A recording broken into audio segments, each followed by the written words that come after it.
Israel Hamas जंग को करीब 1 साल होने को है। गाजा पट्टी पर इजरायली हमले लगातार जारी है।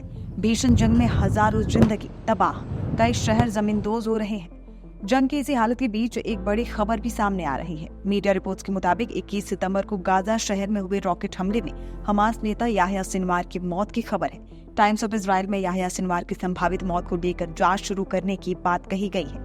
ये बात भी गौर करने वाली है कि पिछले कुछ समय से याह्या सिनवार के बारे में कोई भी जानकारी सामने नहीं आ रही थी, जिससे ये अटकलें और तेज हो गई है। ये संभव है कि इजरायली हमले में सिनवार की मौत हो गई है, लेकिन पिछले कई ऐसे मामले भी हैं जिसमें सिनवार महीनों गायब रहने के बाद वापस सामने आ गया है। दूसरी तरफ शिन बेट का मानना है कि सिनवार जिंदा है।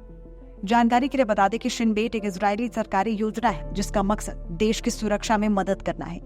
ये गुप्त जासूसी संगठन है जो देश के दुश्मनों की गतिविधियों का पता लगाने के लिए काम करता है। 61 साल के याह्या सिनवार का जन्म गाजा पट्टी के दक्षिणी छोर पर खान यूनिस शरणार्थी शिविर में हुआ था। याह्या सिनवार, जिसे अबू इब्राहिम के नाम से भी जाना जाता है, इसकी स्कूली पढ़ाई Khan Younis secondary school for boys से हुई। उसके बाद गाजा के इस्लामिक विश्वविद्यालय से अरबी भाषा में ग्रेजुएशन की डिग्री हासिल की। साल 1985 में हमास के गठन से पहले सिनवार ने अल मस्जिद को संगठित करने में मदद की थी। अल मस्जिद इस्लामवादी युवाओं का एक नेटवर्क था जिन्होंने हाल के सालों में इजराइल द्वारा भर्ती किए गए फिलिस्तीनी मुखबिरों की बढ़ती संख्या को उजागर करने का काम किया था। जब साल 1987 में हमास का गठन हुआ तो अल मस्जिद को इसके सुरक्षा कैडर में शामिल कर लिया गया।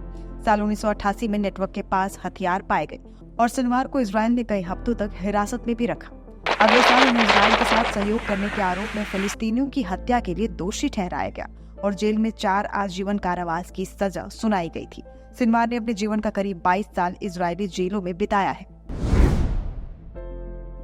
7 अक्टूबर 2023 को हमास ने एक हमले में, जिसे उसने ऑपरेशन अल-अक्सा फ्लड नाम दिया, इजराइल पर अपनी स्वतंत्रता के बाद से सबसे विनाशकारी हमला किया।